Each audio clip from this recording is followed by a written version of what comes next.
Oh, sweet Ashley. All right, guys. So we have some fun stuff to talk about tonight. I'm going to be doing a little like interactive thing from a book called, is it called Millionaire Mindset? Ash? Rochelle's shaking her head. Yeah. So it's called Millionaire Mindset. And it's a really, really good book. And I have gotten so much out of it, and we've talked about it before, but tonight I want to do something that's like a little bit interactive and a little bit hopefully like will just be really good for all of us. But first, let's talk about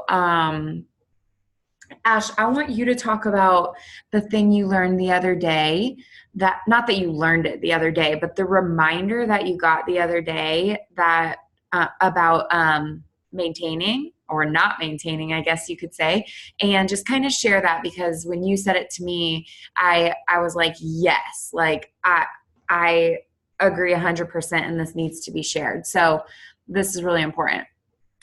Yeah, I actually same. Like it was a huge eye opener for me because I feel like we get so um kind of like set in our ways a little bit, I guess.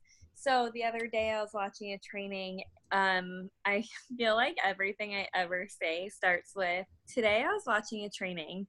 Um Also, I almost just answered Mary. Can somebody just tell her to click on that option about, the audio thing? Um, or turn her I volume got down. it. I got Okay. it. Okay, so I was watching a training and Cheyenne Knox, of course, was who I was watching, and she said that we need to take maintaining out of our vocabulary.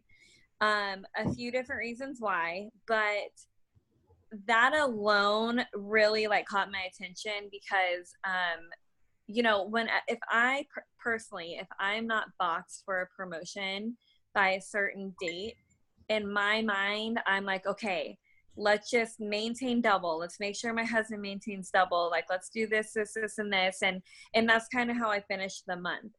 And that is so the absolute wrong attitude and mindset to have. No matter what rank you're at, no matter what your goal is for the month, that is a terrible mindset because how boring is that? Like to start the first of the month, let's say you're going for diamond and you need 12 distributors. How boring is it to be like, okay, well, I still need 12 DTs. So my goal this month is to maintain Emerald. Like, there's nothing that's going to push you. There's no drive behind that. There's no like kind of scary, like, oh my gosh, like this is a huge goal. None of that is behind that feeling of, okay, I'm going to maintain this month. And so you're starting off the month with a terrible attitude and mindset, even if you don't realize it. Because the thing is, like, I'm not going to lie, that's normally not how I say it to myself. Like, I'm not like, okay, well, I'm just maintaining this month, so blah, blah, blah. But subconsciously, there isn't that fire. There's not that, like, oh my gosh, I'm so excited for this month. Like, I'm going to maintain my rank. And, like, there's just, it's not there. And so, that's like the main thing is there is just no motivation. There's no huge push that you feel when you're maintaining. But two, you're not really pushing and leading your team either, because if you're maintaining, then your team is maintaining. And not only is that not fun for you or your team, but that's kind of like, and I promise you guys, I would never say this if I wasn't directly talking to myself, but that's kind of crappy of you as a leader to be like, okay, well, let's make sure you maintain rank this month. Like, and I'm so guilty of this. And so we really need to push past the whole, oh, well, I'm 10 distributors away or I'm 13 away, so I'm just going to maintain. We need to get rid of that completely. Like, that should no longer be part of any of our vocabulary. And the cool thing is, when you do look at your, again, if you're an emerald right now, and you're pushing for diamond, if you look at that diamond chart and you're promoting and you're placing for diamond, you will automatically maintain emerald. Because, and I won't go too much into this, I don't want to confuse anybody if anyone's new, but you know, you can maintain rank by volume. And so if you're placing on a diamond chart, your emerald chart will automatically maintain by your volume, instead of constantly having to place under non-working people or whatever it is that you're personally doing. And so I just really challenge each of you, and myself included, to maybe for the next I don't know, I feel like it's weird doing it in the middle of this month, but I want you to start today, but how about like starting July 1st, like everybody take maintaining off the table. Like don't even consider looking at whatever rank you're at. If you're ruby on July 1st, don't even consider maintaining ruby. Automatically in your mind, just say out loud to yourself and to your team and whoever else that you're going emerald, and take out your emerald chart and only look at that. Like put your ruby chart behind your emerald chart so that everything that you're doing is to get to emerald. And I really honestly think as a team, if we can all do that for, I don't know how many days are in July, 30, maybe 31, for the whole month of July, and we each can hold ourselves accountable, I really think it can become something that's just normal. And in a couple months, if we hear the word maintain, we're like, whoa, like, no way, I'm not maintaining, and neither are you. So anyways, that was just such a huge eye-opener for me. And you guys know I always tell you the truth, and it seriously has been something that I've been telling myself and portraying that to my team as well. And so of course that's what's been happening the past few months, is we've all been maintaining. So no more. And like Rochelle said, we can definitely start today. So just start not saying maintain starting today. Okay, that's all I got about that. Thank you. Yes, I love that. So a couple of things that she said is like, and I think I said this last week to you guys, or I said it somewhere, is your team takes the pace of you. So if you're just maintaining, then so are they. And if they're maintaining, you're never going to promote, you know? So like you need to be racing towards that promotion each month. Even if it seems so far away, tell yourself that's your goal that month. Like my goal this month is the ambassador, you guys. I'm like 30 distributors away from even being boxed, but it's still my goal, and plus all the volume on top of that, but it's still my goal. And I'm going to keep telling myself that every single month, because honestly, you got to put it out there. You got to speak it for it to happen, and you have to speak it for your mind to start working towards it. And if you're not speaking it, you're always maintaining. So that's my goal, and it's going to continue to be my goal every month until I reach it. And I'm going to call Alexa out real quick, and I hope she doesn't mind. But last month, I don't remember if it was like the last day of the month or a couple days to the last day of the month, and she posted something in the team page and was like, triple, like, oh, she went live and she was like, I'm busting my butt for triple, yada, yada, yada. And I remember commenting on there, and she's like, yeah, girl. And then I messaged Rochelle and I'm like, holy crap, Alexa's going triple. And Rochelle's like, yeah, she is. I'm like, how far away? And Rochelle was like, and she said X, Y, and Z amount of number. And it was a lot, but all I could think was like, yes, like that is what I'm talking about. Like Alexa was so determined that she was going live and she was telling people it was happening. And although it didn't happen, it's sure as heck going to, because she's putting it out there into existence and she's working her butt off for it. So, that like you like take, she could have went live and been like, yeah, I'm going to maintain double this month, but I know triple's coming next month. No, she sat there and she told us to our face, like, it's happening. And that has to happen, you guys. Like, you have to tell yourself where you want to go, or you're never going to get there. If you're always maintaining, you're always going to maintain, you know. And there's too much more. Like we didn't come this far to only come this far. You know what I mean? Like there's so much more, and we're never going to get that if we're always just like mediocre. And this team, I tell you every week, I've been telling you over and over, like we set the bar high. We aren't mediocre. We don't do the normal. We don't do the vanilla or the halfway there. Like we go all the way. We go above and beyond. Like everything we do. We don't get 30 BV. We get 90 BV. You know what I mean? So thank you, Ashley. Okay, so what I want to do is, and some of this I am going to just kind of be like reading directly from my notes, but it's really good and I don't want to butcher it. And that's why I'm going to be reading it from my notes instead of paraphrasing it. But basically, what we're going to be talking about tonight is all about mindset, but it's going to be specifically around like a money mindset. And, you know, what's funny is a lot of people might have heard that and like got a little bit sick or wanted to throw up in their mouth a little bit or their butt cheek squeezed a little bit tighter, because money makes people feel weird or uncomfortable or happy. You know, money makes people feel different ways. Ashley, stop laughing. But seriously, everyone has been like raised and Rochelle says she feels uncomfortable. You guys stop. This is serious. But money makes people feel a different way, depending on how you were raised, depending on what situation you're in right now, all different things. So this book actually addresses that.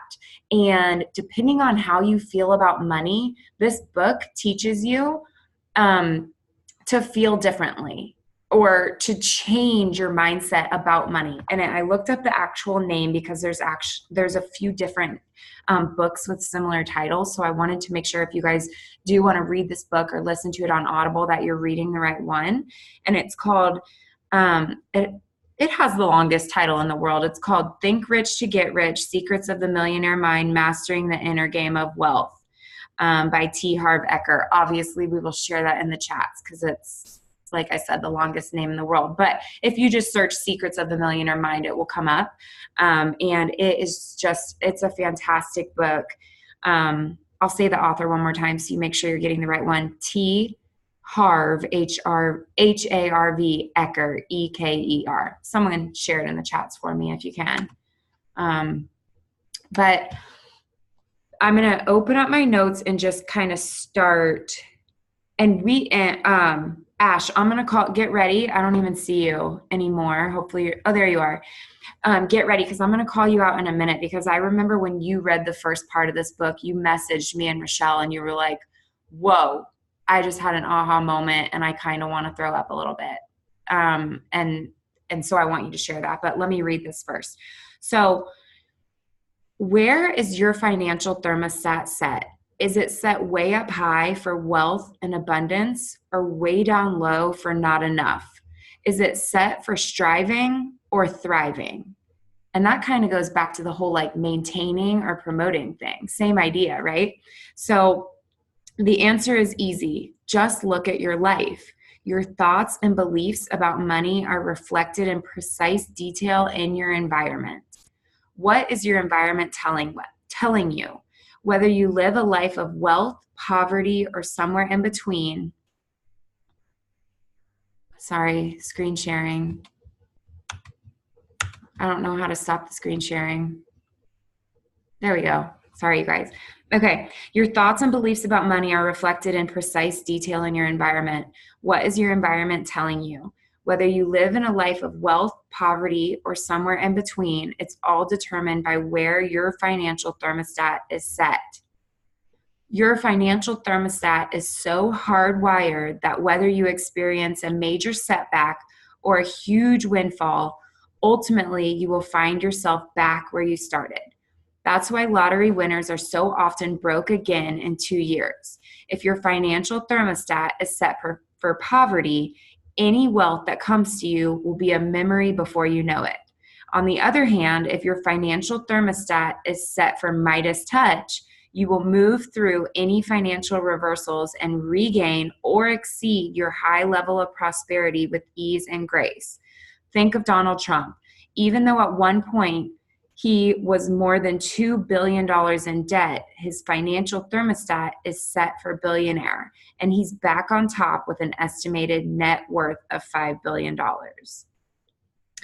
As children, we were taught how to think about money.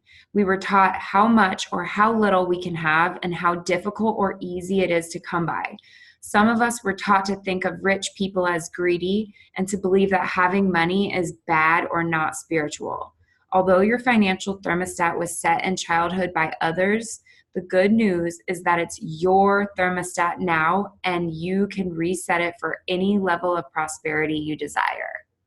So let's stop there. Hopefully, you guys are still awake and you're not yawning and snoring. To me, that is so powerful. Hopefully, it was very powerful to you too. And I'm going to have Ashley unmute herself and share her aha moment. And honestly, a very personal aha moment because it's her own financial thermostat that she was brought up in. So, Ashley, I hope you don't mind me calling you out and asking you to share it. And maybe then even talk about how your thermostat has changed. Yeah.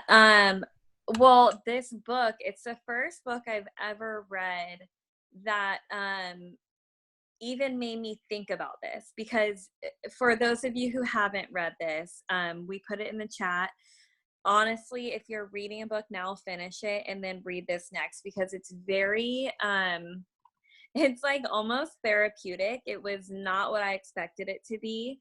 And holy cow, it was the first like self-development book that I have actually convinced my husband to read, because it was so powerful. And the first half of this book is all about you personally finding out what your financial thermostat is. And like Shelby said, it's all made up of how you were brought up, and we were all brought up differently.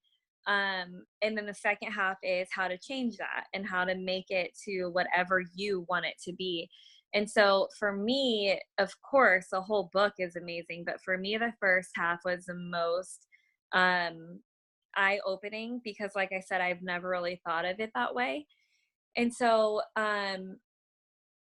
I was when I was growing up, it was me and my older brother and my mom for a while. She was a single mom, and we the it's so weird that this is what I remember more than anything else about money is anytime we would go grocery shopping. So me, my brother, and my mom, we'd be in the grocery store, and we had enough money to where we weren't considered poor necessarily. Like we had food on the table every day. Like we were never without clothes or shoes or anything like that. But that was it. Like we had the essentials and that was it. And so we would go to the grocery store and there would be, like those little Debbie's, or when you're in the checkout counter and there's all that ridiculous amounts of candy. Me and my brother would always ask if we could get, like, I don't know, a Snickers bar or whatever it was that we wanted. And every single time my mom would say, no, I can't afford it. And at the time, like being a kid, it's like, oh man, like I really wanted that candy, but whatever.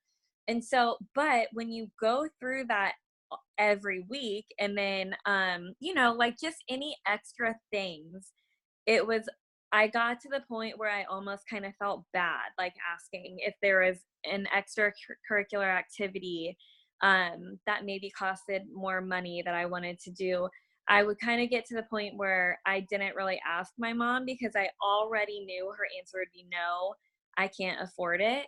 And so realizing, like looking back on those times and realizing that that's how we were brought up, it 100% did and still does affect me to this day when it comes to financial decisions. And for me, it affects me in the sense that when I have money, I hold on to it. Like, I don't want to, like, I'm scared that it's going to go somewhere. And, and because of that, I have a hard time. And I mean, I will say that, I'm definitely in a better position now than I was even just a couple months ago reading that book, because there's so many different tools in there. Um, but it's like with this business, for example, anytime I promoted or my paycheck went up, it's like, oh my gosh, yay, like I'm so thankful. And then immediately afterwards, and I literally mean the next morning, like I would either promote that night or our commissions would hit. And the next morning, my eyes would open, and my first thought would be like, oh my gosh, like I'm not going to be able to keep this money, or like I'm going to lose this money somehow. And so all of this goes back to how I was raised and how I was taught to think about money, even though, it's funny, I did talk to my mom about this, and of course it made her feel bad. And that, I didn't mean to make her feel bad, but you don't realize that that's what you're being taught, and that as a mom, that's what you're teaching your kids. It's just life. But all of that has such an impact on the way that you and I think about money. And for me, I think about money still to this day as I have it, I need to hold on to it. Like I can't and thank God, it's just a side note, but thank God, and it's funny how things work. I married a person who is the complete opposite. He is not a money holder onto, he wants to spend it as soon as it's in our bank account, which that's not good either, but we balance each other out. So how this correlates to the business is it made me realize that, not only was I, like, with each rank, almost kind of like scared to promote a little bit, because I was like a little worried, and it's not even promoting, but higher volume, people on your team, whatever is going on, it like sets you back mentally, because, and I keep saying you, I'm talking about me. So it would set me back mentally because I was worried about what that extra income would actually mean for me. And for most people, it's like, well, duh, it means more money. Like you can do this with it or this with it or whatever. But for me, it meant like I'm going to have to hold on to it even tighter. And like now I'm going to be even more anxious, because what if we get this paycheck and all of that goes away? And so anyways, I could talk about this forever. But oh my gosh, it just has had the biggest impact on me personally, but then it also trickles down to my business, because I do look at money differently now. And it's something that I have to literally, I swear to you guys, work on every single day, especially this time in my life, because we're building a house. It's going to be done this week. And so a lot of money has been spent on that. And thank God for this business and God's timing. And we promoted when we did and all of that stuff. But if I hadn't gone through the self-development, the personal development, and really understood how my blueprint for money has affected my life, I I would probably be in a corner crying because of the amount of money it costs to build a house. Like I would just be completely freaking out.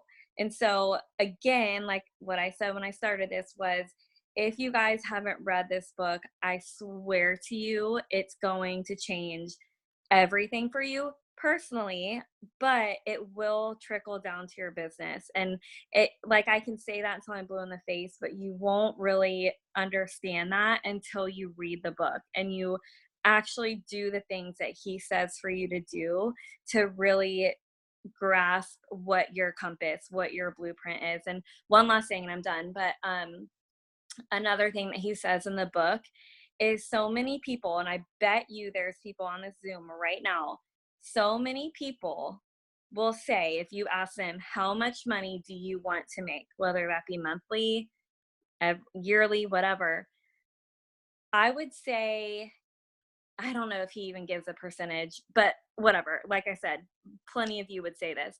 A lot of people would say, I just want to be comfortable. Like, I want to be comfortable. I want our bills to be paid, and I want to have a little bit of money left over. And holy cow, that is so, like, that is such a terrible answer. And I used to say that. And I actually asked, my cousin was in town when I read that chapter, and I asked him, same thing. He said, I just want to be comfortable. But why? Like, why do you just want to be comfortable? Because if you're comfortable and to you that means you're paying your bills with a little bit of extra for like spending money, then like you can't help anybody. You can't give back. You can't do extra things for your kids. And anyways, I feel like that's a whole other Zoom, but he goes over all of these things that are just so eye-opening. And I actually kind of feel like I feel like I want to read it again. I'll probably wait until next year. But yeah, so get the book, read it, or listen to it. Oh, thank you so much. I was going to share mine too, but I think yours was just so powerful. I mean, we get the point that, like, just like they were saying, whether it's Ashley, Donald Trump, like whoever it is, because Ashley and Donald Trump, but whoever it is, like they have it imprinted in their head, like they were raised with this. And I'm not going to go through my whole story, but for me, there was 5 kids in my family. And we all went to college. We all got a car when we turned 16. Now, we didn't get a Mercedes Benz. We got like a 2000, wait, not even 2000, like a 1996 Saturn. I don't even know if they make Saturns anymore. But like we were all provided for, but we got something, we just didn't get like the best of the best. You know what I mean? And so for me, and even like at times where my parents were struggling, it all just came together, and I always remember my mom being like, God will take care of us, God will provide. So for me, my money blueprint is what Ashley called it, and he refers to it that way in the book. Your blueprint is, um, don't worry about it. Like, work hard and do what you know you're supposed to do. And if you do that, it's all going to come together and God will provide. And you guys, that's the way I work my business too. Like, I'm Presidential Diamond 5 years later, and I'm cool with that. Like, I'm working my buns off to get to ambassador, but like the people that are going ambassador in 1 year, 2 years, whatever, that's them. Like, for me, it's work hard, do what you got to do, and it's all going to happen in God's timing. Like, I'm fine with it going as it at this pace, and that's just my blueprint.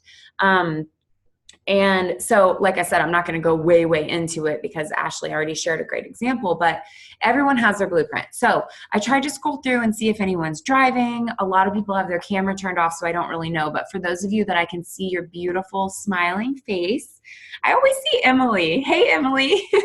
Every time I'm like, who do I see? And then there she is.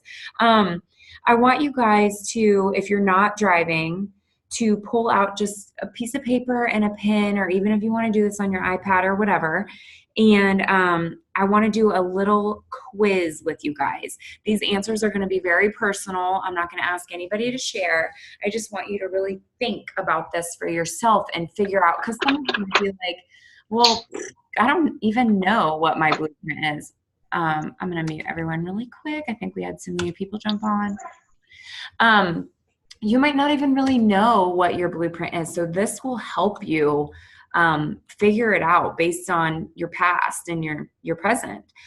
So go ahead and answer these questions right now. I'm not going to take too long. I'm going to give you like 20 seconds to answer each question. So question 1, do you experience more scarcity and lack, or wealth and abundance?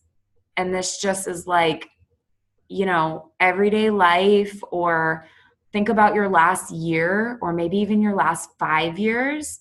Have you experienced a lack of, or felt like a lack of? Not felt like a lack of, but with money, felt a lack of it? Or have you felt wealth and abundance?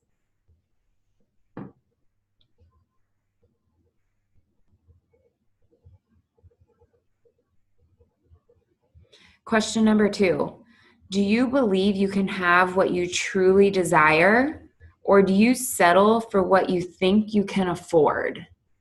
And be honest with yourself, because like I said, you're not going to be sharing these answers with anyone but yourself. So, um, do you believe you can have it all, or sorry, I got a message, or do you just settle?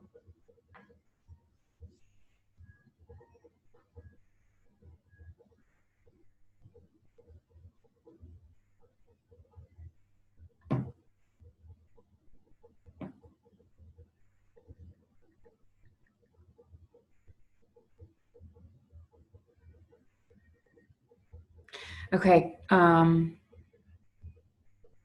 lost my spot. Hold on.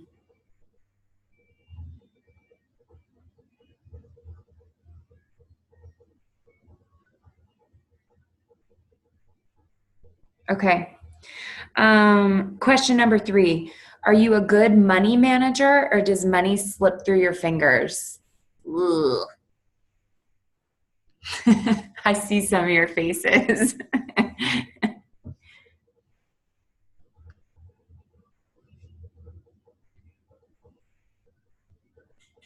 Question number 4.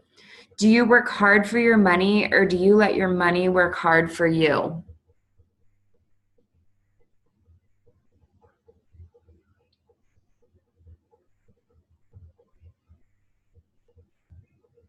And question number 5. Does it seem that no matter how much money comes in, there's never enough?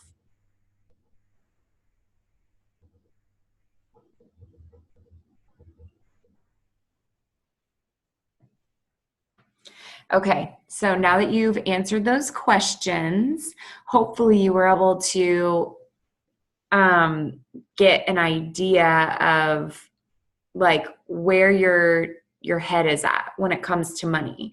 And I want you to look at those. And did you notice any like stinking thinking? That's what it says here, stinking thinking around money. So any negative thoughts around money. And if so, that means it's time to reset your financial thermostat. And I don't know this for a fact, but I'm guessing that a good majority of us have a like negative financial thermostat, and that it needs to be reset. Like, I'm just guessing. I don't know. I didn't see your answers, but just based on what I think I know, I think we need to do a reset. You know what I mean? So I'm going to read off 5 ways to raise your thermostat so that we can have an ever flowing abundance of money. And these 5 things are straight out of the book, you guys. These are not like Shelby's wisdoms, because like I'm not a money guru. My thermostat's not like shooting through the roof. I'm not Donald Trump. So I'm just reading these straight from the book, little cliff notes, little spoiler alerts here, but I do suggest that you go buy this book and listen and read. So some ways that we can change our thermostat, up it so that we can have that ever-flowing abundance. 1, replace old, tired, limiting beliefs with fresh, empowering beliefs, such as, this is a universe of abundance, and I freely and joyously tap into that abundance. I know I can be and do and have whatever I desire. I am an excellent money manager. My money works hard and I work smart. I am so happy and grateful now that I know there's always enough. So these are like affirmations, right? Like I say affirmations to myself every single morning.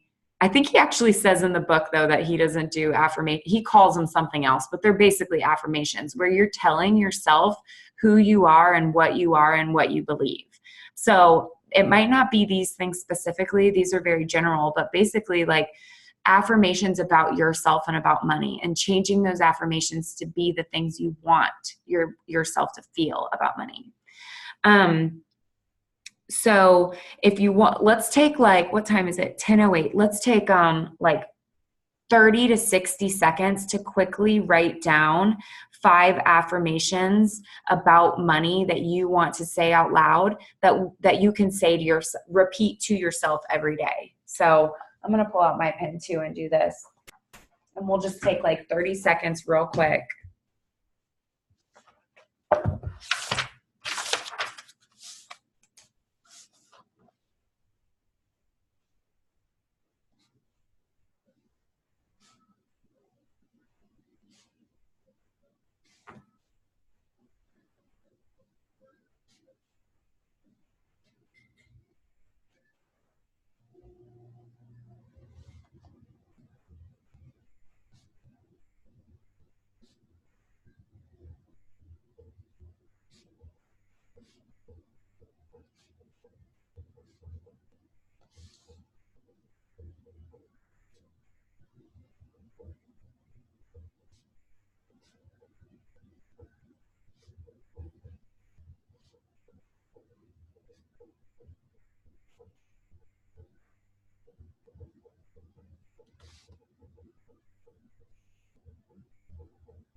Okay, I'm going to share mine. No one else has to, but so what I wrote is, and these aren't necessarily in any kind of order, they're just what came to me, but I have abundance. Abundance flows over me. I'm not afraid that I will lose my money. I am wise with my money. I make so much money that I can give back in huge ways generously, and God always gets my first 10%. And that's basically affirmations, but also just in a way like rules for myself. You know what I mean? Like things that I want to be able to achieve and things that I will always do no matter what, no matter where my paycheck is at. Okay, so moving on to the next. Hopefully everyone's following, everyone's flowing, no one's falling asleep. This is like pretty deep, you know, this is deep stuff. So I hope that you guys are really getting something out of this. We've only lost 6 people, but hopefully they just had to go put their kids to bed or something. Thank you, Sydney. Thank you. You guys, you're allowed to tell me I'm doing a good job. It helps me. Just wave your paper in the air. Tells me that you guys are following. Okay. So number 2. Okay. Whew, all right. Write a new script for your financial life. Cast yourself in the leading role as a hero, as a winner, as a huge success, and write a new story of wealth and riches. Not only is this supposed to be fun, it's also a powerful way to raise the setting on your financial thermostat. So for here, I want you to write out the perfect day with your dream income. What number is in your checking and savings account? What do you do throughout that day because of that number? What can you go buy? What does your home look like? What does your car look like? What are you wearing? What do you smell around you? Like literally every detail, and how you feel and how it makes you feel. So again, we're just going to take like 30 to 60 seconds to quickly jot out what that day looks like for you with literally all those details. Like, and it might not be a car or a house, but the things that are important to you, and how they are different because of that wealth that you are surrounding yourself with mentally.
Okay, guys, let's keep going.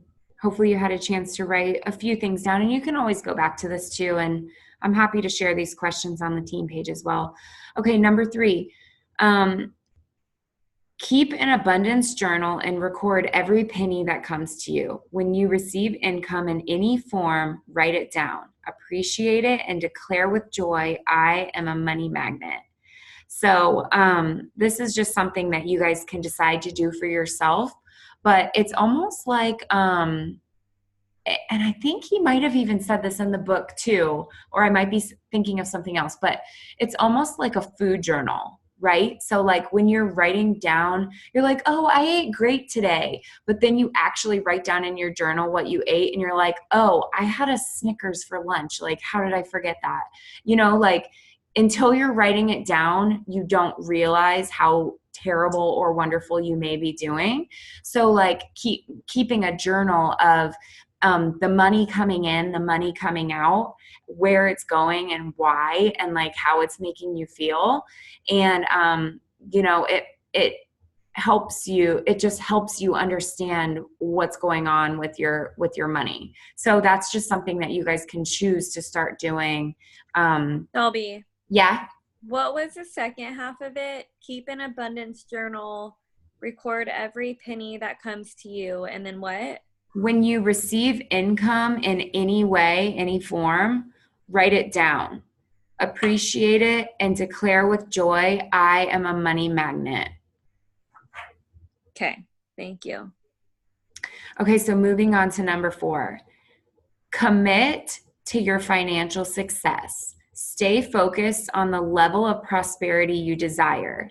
Take inspired action and hang in there until you see the evidence. Ka-ching. That your financial thermostat has been reset for big bucks. And this reminds me of what Ashley was saying, like commit to your financial success and stay focused on the level of prosperity you desire. You cannot desire to just be comfortable or to just be okay. Like you have to desire to want more if you want more, like you have to have that bigger dream and that bigger goal. Like none of us want to just be comfortable. And we say we want to be comfortable because it's part of our blueprint. It's part of our money blueprint that's been ingrained into us that people with more, people with wealth, people who have money or who are rich are greedy, evil, nasty, ungiving, and that's not true. Those of us who think that, it's because it was ingrained into us. So stop thinking that rich people are bad and start thinking of the level of money that you want to have, even if at one time you thought it was a greedy amount. Like we're not trying to be comfortable here. We're trying to be more. Okay. So, write down your 6 list of the inspired action things that you're going to do daily for the rest of this week to get there. So similar to your 6 list, or maybe there's some other things that you want to add on, but income producing activities, right? Because that's how we're going to make more money in our business. Stop, spending all your time in the team page.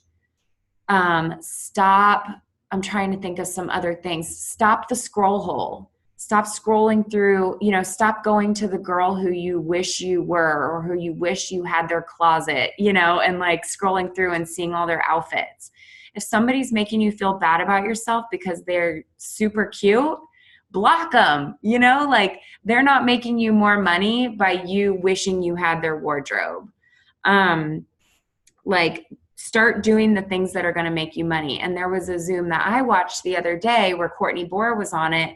And she was like, last year I was in a group that no longer exists, but like everyone, it was an It Works group. And everyone that was in the group seemed to be talking about, oh, my paycheck went down or this or that. Like everyone was complaining. And she said that instead of chiming in the conversation, she got to work. She stayed laser focused. She was messaging. So she stopped wasting her time in this group and doing the income producing activities that she knew she had to do for her paycheck to raise, and it did. And now here she is, 20 something years old, like young 20s. and she's the first not double ambassador. She's the first ambassador 2.0 in the entire company, in the entire history of It Works. So there's something to be said for just focusing on the things we know we're supposed to do, and doing them over and over instead of worrying about what's not happening, because it's not happening because we're too busy doing the things we shouldn't be doing. A little bit of a tangent there, but I feel like it kind of related.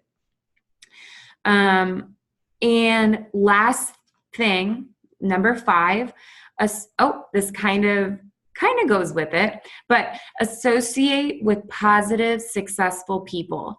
Birds of a feather flock together. Reading books, attending training, spending time with like-minded people who encourage you to believe in your success and teach you how to think like a rich person are great ways to raise your financial thermostat.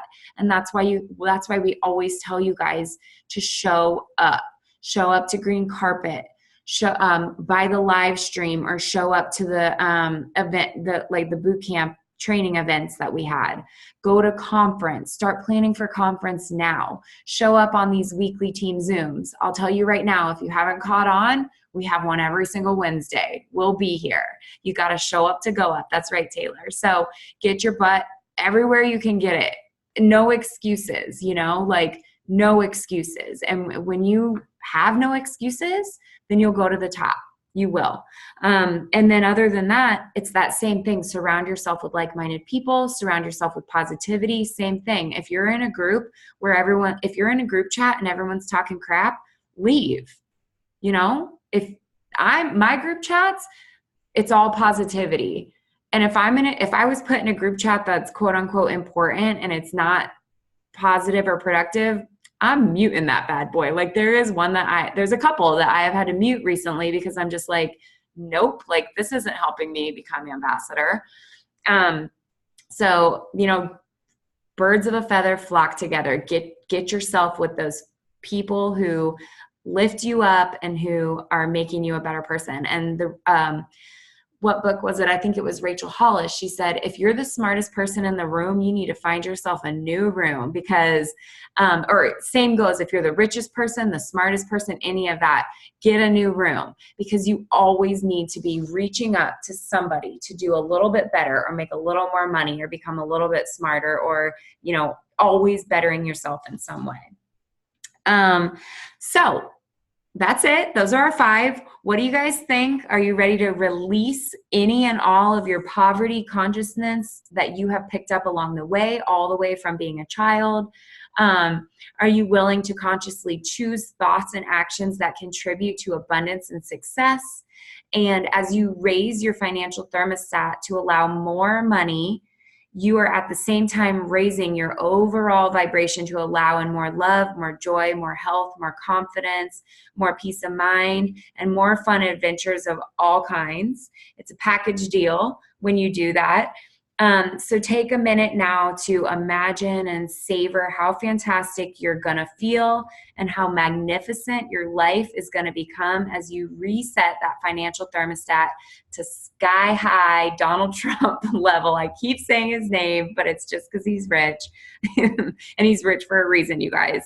So that's it, you guys. I hope that you got a lot out of this. Like I said, I know money can kind of be a little bit of an uncomfortable talk, an uncomfortable feeling, but it's all positivity here, you guys. And when you change your mind, you change that mindset, everything changes.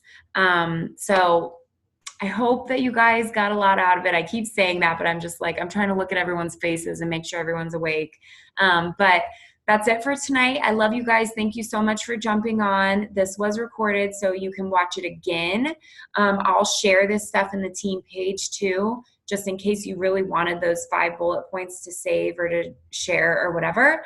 But otherwise, I hope you guys have a great night. Go get to work, and I'll talk to you later. Love you guys. Bye. Bye. Bye, guys.